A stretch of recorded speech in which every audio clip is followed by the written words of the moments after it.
In 1986, heavy metal was at its peak. Ozzy Osbourne was already a giant in the rock world, leading a powerful solo career after leaving Black Sabbath. And right behind him, a young band called Metallica was rising fast, shaking the underground with raw, aggressive energy. That year, Metallica landed the chance to open for Ozzy on tour. Fans were excited, but no one was watching more closely than Ozzy's own guitarist at the time, Jake E. Lee. He had already proven himself as a guitar hero, stepping into huge shoes after Randy Rhoads.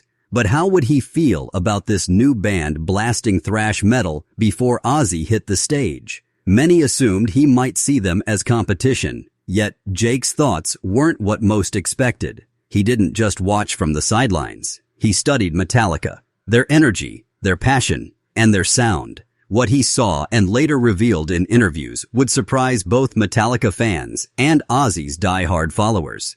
To understand his reaction, we first need to rewind to Jake's own journey, because his past shaped the way he viewed Metallica's rise.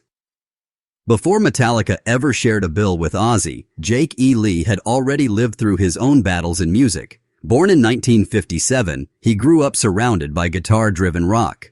By the early 80s, he was carving out his reputation in bands like Rat and Rough Cut. But his big break came in 1982, when Ozzy needed a new guitarist after the tragic death of Randy Rhoads. The pressure was massive. Rhoads was a legend and fans were still mourning. Jake had to step in and prove himself.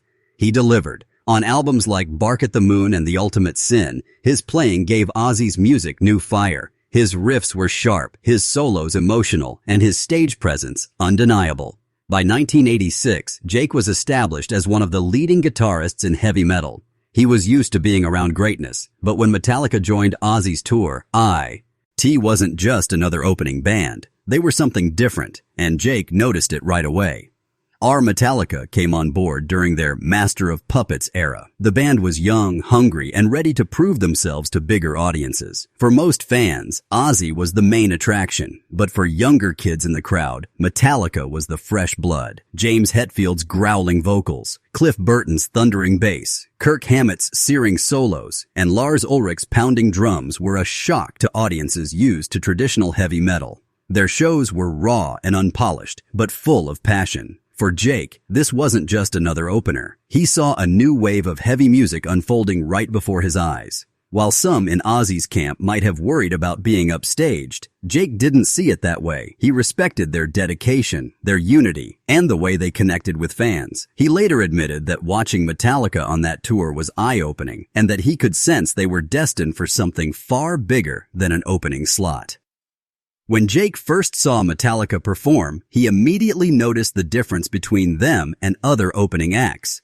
Most bands tried to mimic Ozzy's style or play something radio-friendly.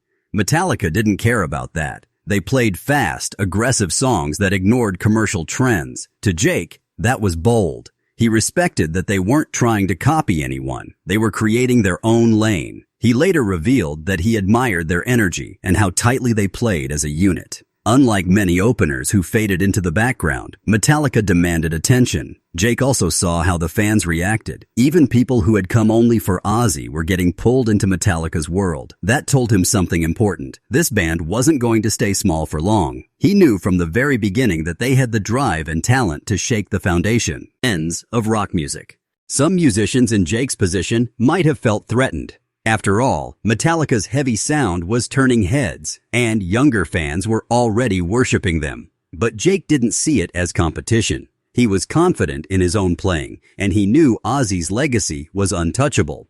Instead of being jealous, he admired them. He once said he thought it was cool to have them on the tour because it made the whole lineup stronger. For him, Metallica wasn't stealing the spotlight. They were helping keep metal alive and evolving.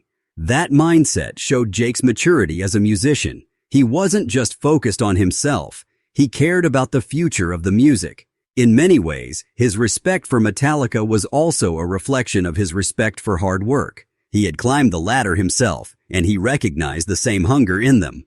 While Metallica was gaining fans fast, they were also learning.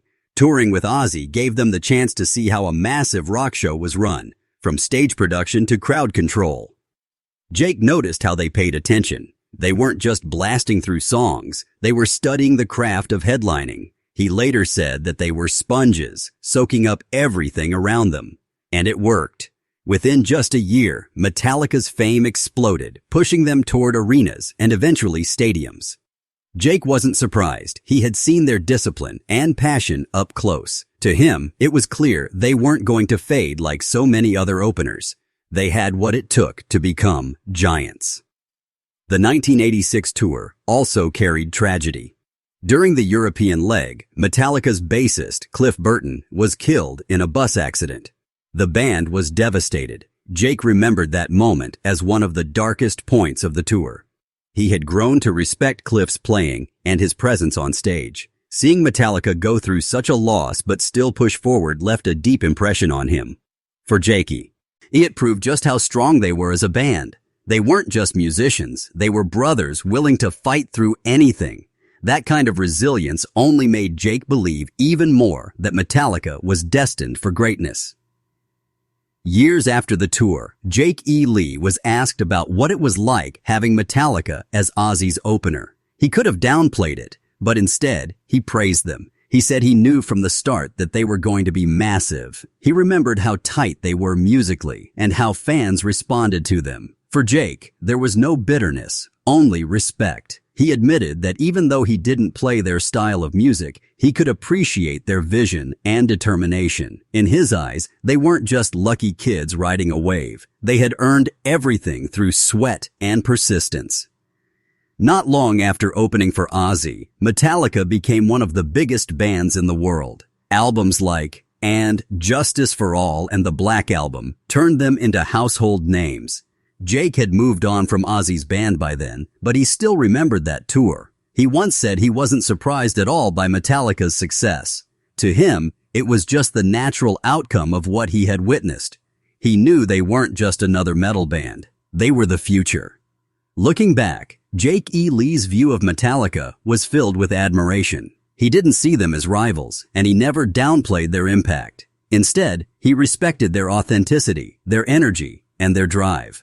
For Jake, watching Metallica open for Ozzy was like witnessing the birth of a new era in heavy music. He knew they were destined for greatness, and time proved him right. Today, both Ozzy and Metallica stand as pillars of heavy metal history, and Jake E. Lee's words remind us that even legends can recognize when a new legend is being born.